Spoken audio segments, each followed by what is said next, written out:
So what were your biggest challenges going from one to two locations?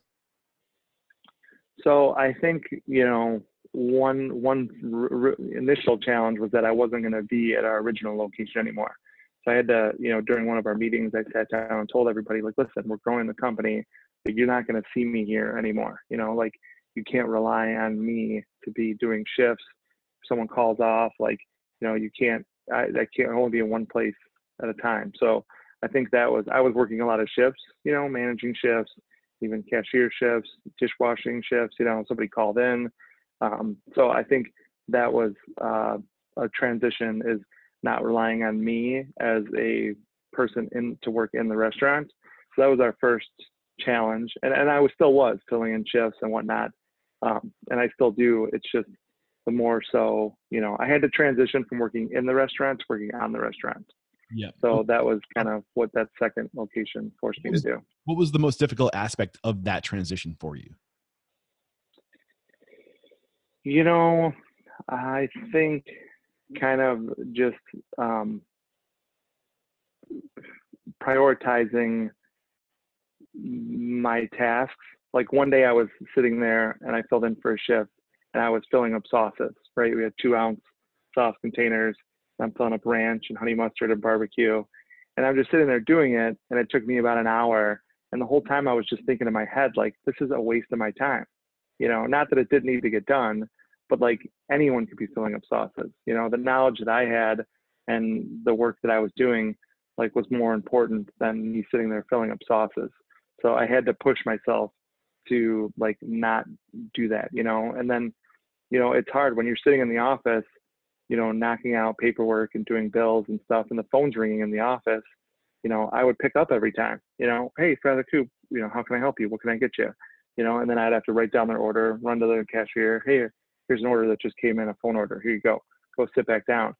Now, when I sit down at the desk, I don't pick up the phone. I mean, I want to. To me, I love giving people great customer service. Even pick up the phone. I love joking with people, laughing with them, making them smile, even over the phone, taking an order. But you have to have self-restraint, because I know that the work I'm doing growing the company is more important than me answering the phone to take this phone order. And like, yeah, maybe we missed the order. Maybe our cashier's too busy and these guys are too busy running around because it's lunch rush and no one picked up the phone. So we just lost out on, $25 in, revenue. But what's more important, taking that phone call or knocking out the task at hand to grow the company? So managing yourself was your biggest challenge from going from one to two locations, making sure you had the discipline to do the things that only you could do and to unplug from the day to day was your biggest challenge. What else was your challenge? I think, well, at this location specifically, I mean, hiring was a bit of a challenge, because our other store is in, not a poor neighborhood, but it's definitely a more working class neighborhood. Or number two? Store number one is in more of a working class neighborhood. Store number two is in a very wealthy neighborhood. So the high school kids, they don't need to work. Like we have high school kids at our Oak Lawn store that they work and they give their checks to their parents to help them pay rent. I mean, it's that serious. Yeah. Where, at our second store, it's a pretty well-off neighborhood, and, these kids live in big houses. We put out a job description, we put out a job post in our first store, we get 60 applications. We put out a job post at our second store, we get 3. Yeah. So I think that was a little bit of a challenge, is like filling in and getting as many people, there. Overcome that challenge. What'd you say? How did you overcome that challenge of recruiting people in a low wage position in a high scale community or high class community? Well, we got creative. So we reached out to all the high schools and worked with all their career counselors. We reached out to all the local colleges with their same kind of thing, career counselors, good job posts. What did that conversation look like?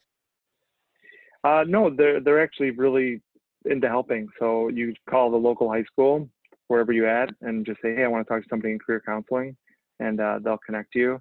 And then they're more than happy to put a job post on their board. They put it on the school website.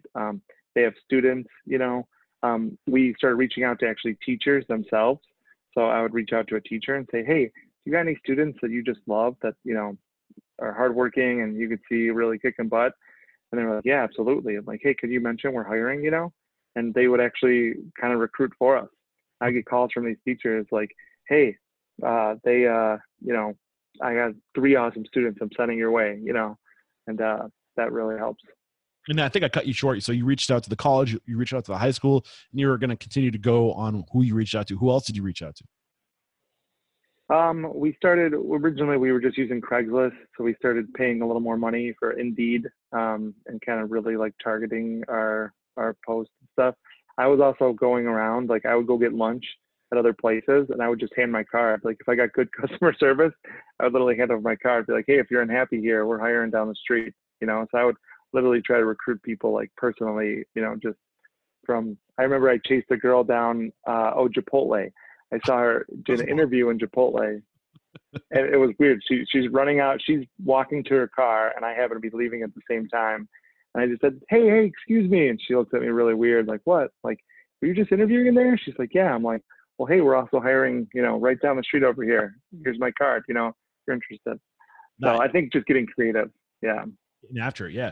What else were your biggest challenges from that transition from 1 to 2? Recruiting people in a high scale, or I keep on saying high scale. That's not the right high class community. What else? So one thing we did too is our one of our prep cooks, great guy. He just was a terrible prep cook.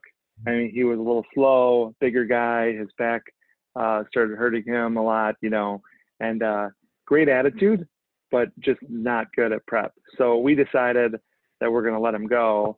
And we did it in a kind of a nice way, like, hey, like, you're not really working on a prep. We're going to keep you on, but you should probably start looking for other jobs, and that was kind of the conversation. We told him we'll give him like a month or more, to kind of find a new job. We didn't want to leave him high strung because he was a great guy, show up to work. He just wasn't good at that position. I guess this is a great example of someone who's not the right person on the bus, but wrong seat on the bus. Yeah. And so our director of operations, he said, hey, what about if we had him start doing some recruiting and started doing some admin work and kind of helping us like office style. And I thought, oh man, that's probably not going to work out, but sure, we'll give him a shot. And today he is now our HR, he's our HR administrator, and he's an admin, and he's kind of also kind of transitioning into our IT guy, and he is just crushing it. He does payroll now, 100%.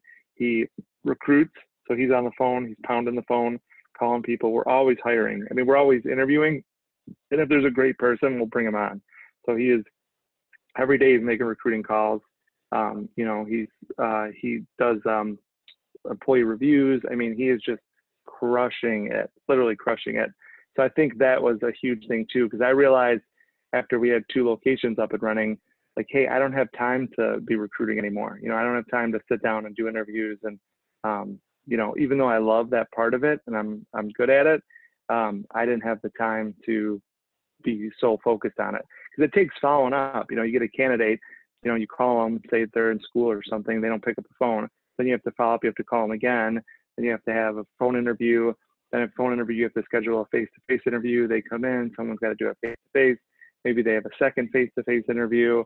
Then you got to bring them on. It's literally a lot of work. The HR recruiting side of it is a ton of work. If you enjoyed this video, please help us out. You can do it by liking, sharing, subscribing, and hitting that bell icon. It really helps out. And don't forget, there's a complete archive of every episode with show notes at restaurantunstoppable.com.